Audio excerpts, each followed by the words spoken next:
সাদা মন্দিরটাই হচ্ছে এটা, যা খাটো সাপ। সবাই লাইন দিয়েছে পুজো দেওয়ার জন্য।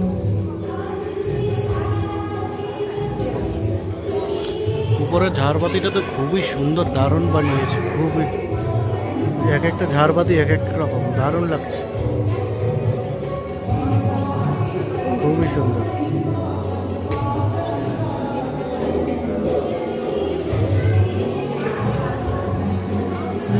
খাটু শ্যাম কইতারনি কেনা, খাটু শ্যাম হয়েছে ভীমের নাতি।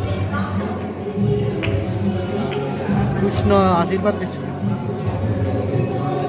আশীর্বাদ দিয়া হয়েছে আর কি। বেড়া ভগবানের অনেক শক্তিশালী আছে, পুরুষত্বের সময় গলা ফালাই দিচ্ছে।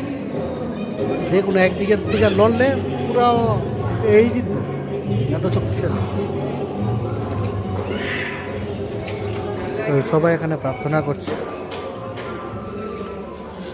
মন্দিরটা সাদা কালারের মধ্যে খুব সুন্দর বানিয়েছে, মানে অনেক লোক প্রার্থনা করতে এসেছে।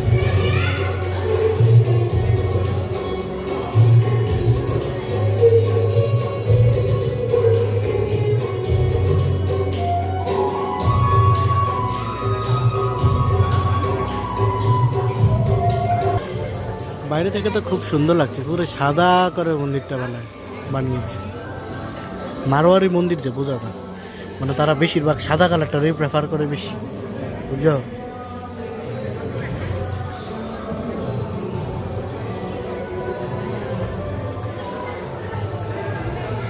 বাইরে এখানে মহাদেব আছে, মহাদেবের কাছে সবাই পুজো করছে।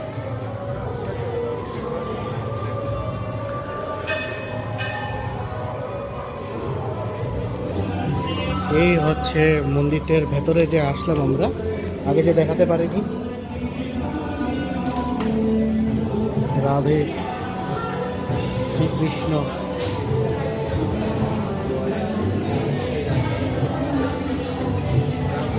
সীতারাম লক্ষণ সব রয়েছে। আর এই পাশে হচ্ছে লক্ষ্মীনারায়ণ, অনেক গ্রন্থ, আর এখানে অনেক ঠাকুর রয়েছে। এই দিকটায় হচ্ছে পুরো দেখার মতো।